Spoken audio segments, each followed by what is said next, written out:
हर रोज एक नई कहानी देखने के लिए चैनल को सब्सक्राइब करें और बेल आइकन दबाना ना भूलें।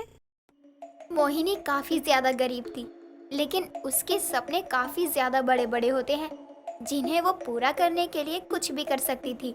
मोहिनी एक दिन अच्छी सी ड्रेस पहनकर बाहर जा ही रही होती है। तभी वहाँ मोहिनी की माँ माला आती है और मोहिनी से बोलती है, तुझे जरा भी शर्म है?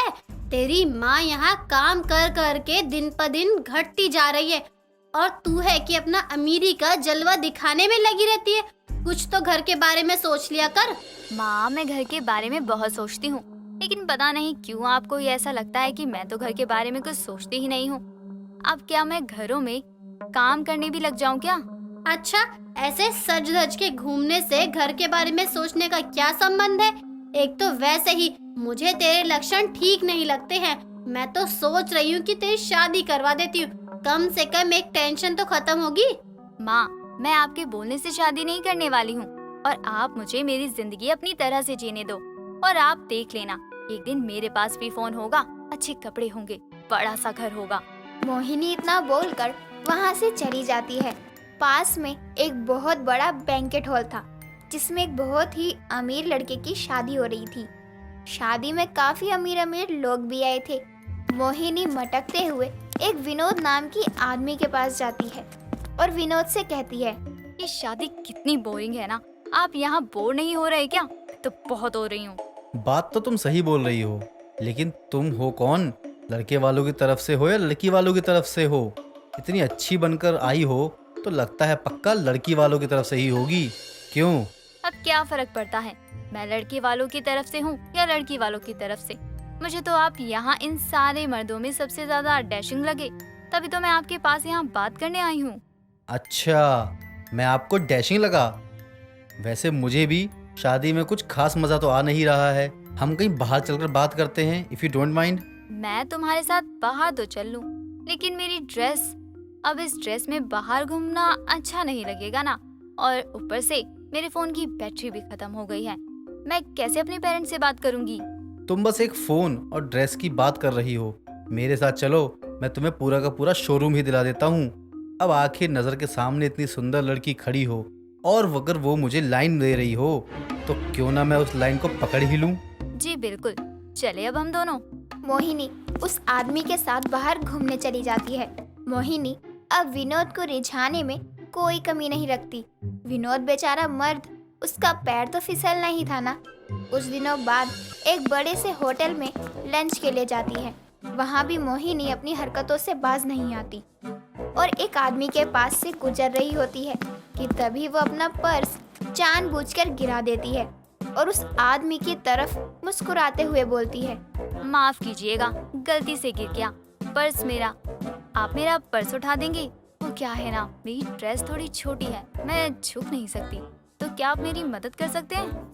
जी जी बिल्कुल, आप जैसी खूबसूरत लड़की की मदद भला कौन नहीं करना चाहेगा।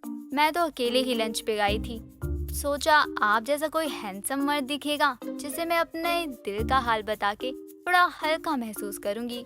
लेकिन कोई बात नहीं, मैं चलती हूँ। आप कहे तो मैं आपको छोड़ दूं? कहाँ जाना है? इसी बहाने हम थोड़ा समय भी बिता लेंगे। अभी फिलहाल तो मैं लंच का बिल देने जा रही हूँ। आप एक काम करो, मेरा बिल दे दो, तब तक मैं वॉशरूम से आती हूँ, फिर हम साथ में चलते हैं। आपका हुक्म सर आंखों पर, आप जैसा कहो वैसा हो जाएगा। वैसे मुझे कुछ शॉपिंग भी करनी है। मैं सोच रही थी एक लैपटॉप लेने के लिए। अगर आपके पास थोड़ा टाइम हो तो मेरे साथ लैपटॉप लेने भी चल सकते हो। आप साथ रहेंगे तो मुझे अच्छा लगेगा। साथ चलना क्या, मैं तो आपको लैपटॉप भी दिला दूंगा। बस आप सिर्फ अपना हाथ रखना कि आपको कौन सा चाहिए, मैं वो सब आपको दिला दूंगा। अब आप पहल कर ही रही है तो आपको निराश तो कर नहीं सकता ना। मोहिनी और वो आदमी दोनों साथ में चले जाते हैं।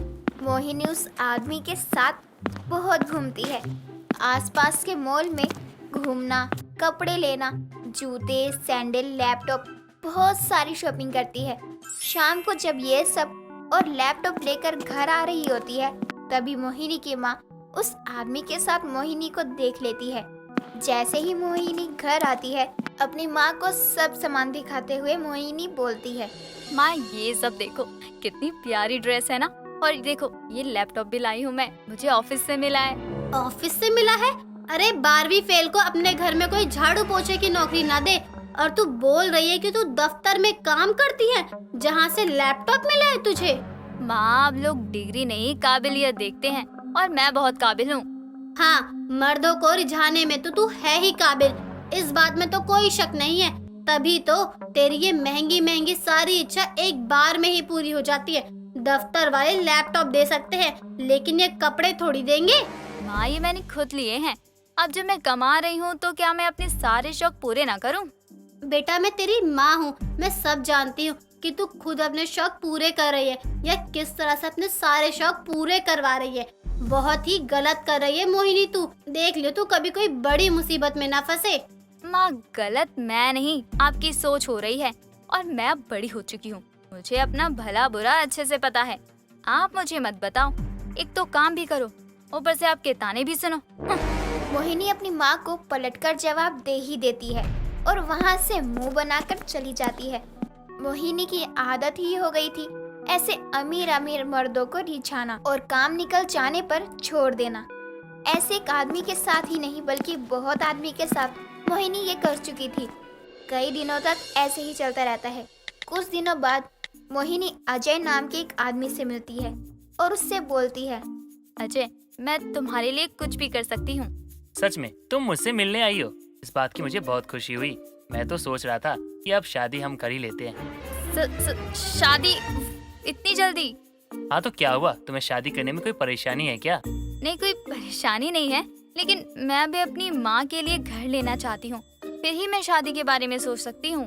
तो ठीक है, हम शादी कर लेते हैं। हमारी शादी के बाद तुम्हारी माँ भी हमारे साथ रहेगी। और हाँ, मैं शादी के दिन ही ना अपनी सारी प्रॉपर्टी तुम्हारे नाम कर दूंगा। प्रॉपर्टी की बात सुनकर ही मोहिनी के मन में लालच आ जाता है और वह शादी के लिए मान जाती है। कुछ दिनों बाद मोहिनी और अजय की शादी का दिन आ जाता है। शादी से कुछ समय पहले अजय अपने दोस्त विनोद से मोहिनी को मिलवाता है। जैसे ही विनोद मोहिनी को देखता है वो बोलता है, शादी कर रहा है? अरे तू जानता नहीं है, ये एक नंबर की झूठी लड़की है। मर्दों को रिझाती है फिर उनका इस्तेमाल करके गायब हो जाती है। अरे जब मैं बाहर शहर से वापस आया था मैंने इसे इतने कॉल मैसेज किए लेकिन इसका कुछ पता नहीं चला। लेकिन जब मैंने पुलिस में कंप्लेंट करी तब मुझे जाकर के पता चला कि इस पर तो पहले से ही बहुत सारे केस चल रहे हैं। ये बहुत बड़ी फ्रॉड है। क्या तू सच कह रहा है? मैं तो 100% सच बोल रहा हूँ। यकीन नहीं होता तो खुद पता कर ले, फिर तुझे भी सब कुछ पता चल जाएगा। अजय वहाँ से पुलिस स्टेशन जाता है जहाँ मोहिनी की सारी सच्चाई पता चल जाती है। अजय मोहिनी को पुलिस के हवाले करके चला जाता है। मोहिनी ने अपनी माँ तक की बात नहीं सुनी थी, इसलिए अब वो जेल में अपने गुनाहों की सजा काट रही थी, जहाँ उसकी माँ उससे मिलने तक नहीं आती थी। सना अपने पति प्रिंस के साथ मॉल में घूम रही थी और वहाँ पर एक आइसक्रीम वाला खड़ा था। ये देखकर सना अपने पति प्रिंस से कहती है, प्रिंस, मुझे आइसक्रीम खानी है, देखो वहाँ पर आइसक्रीम वाला भी है। अच्छा ठीक है बाबा, अभी लाता हूँ, तुम यहीं रुको। इस तरह प्रिंस आइसक्रीम वाले के पास जाता है और उससे आइसक्रीम खरीदकर सना के हाथों में देता है। और जैसे ही सना आइसक्रीम खाने लगती है कि तभी उसके हाथ से आइसक्रीम नीचे गिर जाती है। और जैसे ही वो आइसक्रीम नीचे गिरती है वैसे ही एक पागल लड़का जिसके कपड़े फटे हुए थे, बाल बिखरे हुए थे, वो वहाँ आकर गिरी हुई आइसक्रीम को उठाकर खाने लगता है। उसको सना देखकर देखती रह जाती है। उसको देखकर सना की आंखों में आंसू आ जाते हैं और वो नीचे अपने घुटनों के बल बैठकर उसे एकटक देखने लगती है। ये सब प्रिंस को देखकर लगता है कि सना को आइसक्रीम गिरने का दुख है और प्रिंस सना से कहता है, सना जाने दो ना, आइसक्रीम गिर गई तो गिर गई, मैं तुम्हें दूसरी दिलवा देता हूँ। प्रिंस की बातों का जवाब सना नहीं देती और उसकी आंखों से आंसू झरने लगते हैं। साथ ही अब वो दोनों हाथों से उस पागल लड़के के गालों को छूती है कि तभी वो पागल लड़का उसकी आइसक्रीम उसे वापस देकर वहाँ से भाग जाता है। ये देखकर सना फूट फूट कर रोने लगती है। उसको ऐसे रोता देखकर प्रिंस भी घुटनों के बल बैठता है, जिसके बाद वो उसे अपने सीने से लगा लेता है। उसके गले लगने के बाद वो और ज्यादा रोती है। थोड़ी देर में वो अपने घर आते हैं। घर आने के बाद सना का कहीं मन नहीं लगता और वो बस उस पागल लड़के के बारे में सोच रही थी। उसको ऐसे देखकर उसका पति उसके पास बैठता है और उससे सवाल करता है। सना क्या बात है, मैं कब से देख रहा हूँ। जब से तुमने उस पागल लड़के को देखा है तब से तुम बहुत उदास सी हो गई हो। सना बताओ आखिर क्या बात है। प्रिंस, आपसे मैंने अपनी लाइफ की मोस्ट इम्पोर्टेंट बात छुपाई है, और वो पागल लड़का एक समय मेरी जिंदगी हुआ करता था। ये क्या बोल रही हो तुम सना? मैं सच बोल रही हूँ प्रिंस।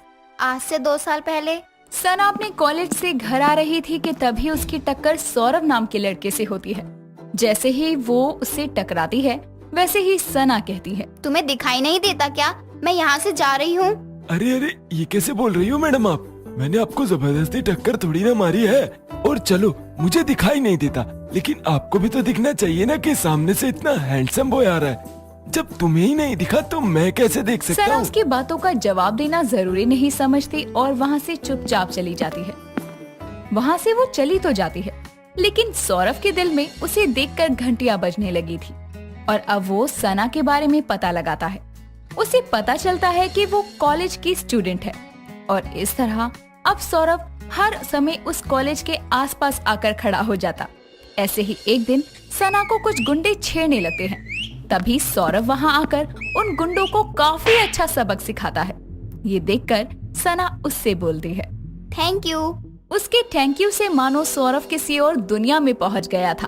तो वहीं अब सना वहाँ से चली जाती है, जिसके बाद सौरभ उन गुंडों के पास जाकर उन्हें पैसे देते हुए कहता है, तुमने एक अच्छा किया था, लो तुम्हारे पैसे। एक तरफ तो वो पैसे दे रहा था, तो दूसरी तरफ अब सना भी सौरभ को पसंद करने लगी थी और उसके साथ टाइम स्पेंड करने के लिए जब वो उसके पास वापस आने लगती है तो सौरभ को पैसे देते हुए देख लेती है और उसे पता चलता है कि उन गुंडों को सौरभ ने ही भेजा था।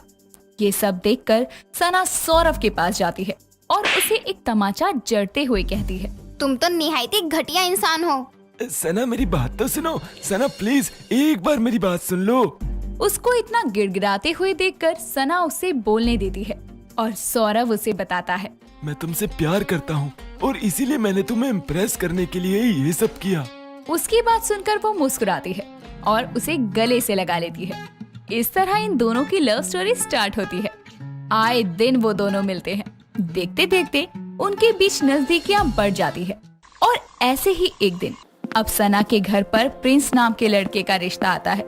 और जब ये बात सना को पता चलती है तो सना अपने माँ बाबा से कहती है, माँ बाबा, मैं सौरभ नाम के लड़के से प्यार करती हूँ। प्लीज आप मेरी शादी कहीं और मत करवाइए। पर बेटा, हमने तेरी शादी फिक्स कर दी है। माँ, मैं सौरभ के बच्चे की माँ बनने वाली हूँ और अब मैं उससे ही शादी करूँगी। ये सुनते ही मानो सना के माँ बाबा के ऊपर एक पहाड़ टूट पड़ता है और अब सना के माता पिता उसकी शादी सौरभ से कराने को तैयार थे। लेकिन अब सौरभ ना तो सना का कॉल उठाता है और ना ही मैसेज का जवाब देता है। सना के साथ साथ अब उसके माँ बाबा भी परेशान होने लगे थे। सना से जब बर्दाश्त नहीं होता तो वो सौरभ के पास जाती है, जहाँ वो देखती है कि सौरभ किसी और की बाहों में अपने दोस्तों के साथ बैठा हुआ है। उसको देखकर सना सबके सामने सौरभ को एक थप्पड़ मारते हुए कहती है, तुम्हारे ऊपर भरोसा करके मैंने अपनी जिंदगी की सबसे बड़ी गलती कर दी। तुम निहायत ही घटिया इंसान हो। अगर मुझे ये पता होता कि तुम इतने नीच और घटिया इंसान हो तो मैं तुमसे दूर रहती। ये क्या बदतमीजी है, निकलो यहाँ से। उसकी बात सुनकर सना रोते हुए कहती है, सौरभ, मैं माँ बनने वाली हूँ, तुम ऐसा क्यों कह रहे हो? सौरभ सना की एक नहीं सुनता और उसको धक्के मारकर वहाँ से भगा देता है। और इस तरह अब सना अपने माँ बाबा की पसंद यानी प्रिंस से शादी के लिए तैयार होती है और अपने बच्चे को अबॉर्ट करा देती है। प्रिंस, उसने मेरे साथ ऐसा किया और जब मैंने उसको ऐसे देखा तो पता नहीं मैं खुद को रोक नहीं पाई, ये जानने के लिए कि आखिर उसके साथ हुआ क्या है। उसकी कहानी सुनने के बाद प्रिंस खुद को रोक नहीं पाता और रोते हुए कहता है, सना मैं तुमसे वादा करता हूँ कि मैं तुम दोनों को मिलवा कर रहूंगा। क्या हुआ अगर तुम मेरे साथ नहीं रही तो? मैंने तुमसे सच्चा प्यार किया है और तुम मेरा पहला प्यार हो, लेकिन तुम्हारा सच्चा और पहला प्यार मैं नहीं सौरभ है। हम दोनों उसके बारे में पता लगाएंगे कि उसके साथ क्या हुआ और तुम चिंता मत करना, जब तक वो ठीक नहीं हो जाता तब तक मैं उसको अपना छोटा भाई बनाकर इस घर में रखूंगा। उसकी ये बात सुनकर सना की आंखें भी आंसुओं से नम हो जाती है और ऐसे ही अब समय बीतता है। साथ ही अब प्रिंस सौरभ के बारे में जानकारी लेने लगता है और उसके बारे में पता लगाते लगाते उसे उसकी एक दोस्त रीना के बारे में पता चलता है, जहाँ रीना के पास प्रिंस और सना जाते हैं। सना अब रीना के दरवाजे की बेल बजाती है और जब रीना दरवाजा खोलती है तो अपने सामने सना को खड़ा देखकर उसके होश उड़ जाते हैं और वो कहती है, सना, तुम रीना हो ना? अगर तुम उसकी अच्छी दोस्त हो तो उस दिन तुम उसकी बाहों में, और वो सब क्या था? आखिर क्या हुआ था रीना उस दिन? मुझे बताओ ना प्लीज। बताती हूँ, पहले अंदर आओ। वो दोनों अब अंदर जाते हैं और बैठ जाते हैं, जिसके बाद रीना उनको सब कुछ बताना शुरू करती है। जब तुम उस दिन वहाँ से चली गई थी तब मैंने सौरभ को कहा था। तुमने उसके साथ ऐसा क्यों किया सौरभ? तुम भी तो उससे प्यार करते हो। रीना, क्योंकि उसको पता नहीं है कि मेरी फैमिली शादी के लिए नहीं मानी है, और तो और उसको ये भी नहीं पता कि मेरे माँ बाप मेरे असली माँ बाप नहीं बल्कि सौतेले हैं। मेरे माँ बाप कौन है मुझे खुद नहीं पता। मेरे पास कोई ठिकाना नहीं है। मैं खुद को तो पाल नहीं पा रहा, और मैं उसको और अपने बच्चे को कहाँ से पालूंगा? उसकी शादी हो रही है, उसके माँ बाबा उसकी अच्छी जगह शादी करेंगे और वो खुश भी रहेगी। मुझे इससे ज्यादा और क्या चाहिए? सौरभ की बात सुनकर सब वहाँ से चले जाते हैं और इस तरह अब सौरभ को कोई होशो आवाज नहीं रहता, क्योंकि मानो उसे एक सदमा लग चुका था कि उसने अब सना को खो दिया है और वो किसी और के साथ जा रही है। और जब सना की शादी हो जाती है और वो विदा होती है तो सौरभ उसको किसी और के साथ जाते देखकर पागल सा हो जाता है। ये है तुम्हारे सौरभ की कहानी। उसने तुम्हें धोखा नहीं दिया था सना, बस वो मजबूर था। इस तरह अब सना खुद को रोक नहीं पाती और रोते हुए पूछती है, सौरभ कहाँ है रीना? सना की बात सुनते ही रीना अपनी नजर दीवार की तरफ डालती है, जहाँ सौरभ की फोटो पर फूलों का हार टंगा हुआ था। उसकी नजरों के साथ साथ अब सना और प्रिंस की नजर भी फोटो की तरफ जाती है और ये सब देखकर सना बुरी तरह रोते हुए रीना से सवाल करती है, ये सब कैसे? मुझे पता नहीं था कि सौरभ कहाँ है, लेकिन जब मैं यूनिटी मॉल के पास थी तब मेन रोड पर काफी भीड़ थी और मैं जब भीड़ को हटाकर अंदर गई तो मुझे सौरभ की लाश दिखी। देखने से लग रहा था कि उसका कोई एक्सीडेंट हुआ है। ये सुनते ही उसे एक झटका सा लगता है और कुछ समय बाद प्रिंस उसे लेकर घर आता है।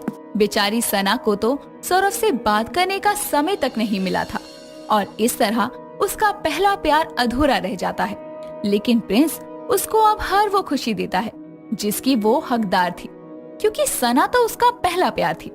सही ही कहा है किसी ने कि हर किसी को अपना पहला प्यार नसीब नहीं होता। दोस्तों, अगर आपको ये कहानी पसंद आई तो इसे लाइक करें, शेयर करें और कमेंट करके बताएं कि कहानी में आपको सबसे अच्छा क्या लगा।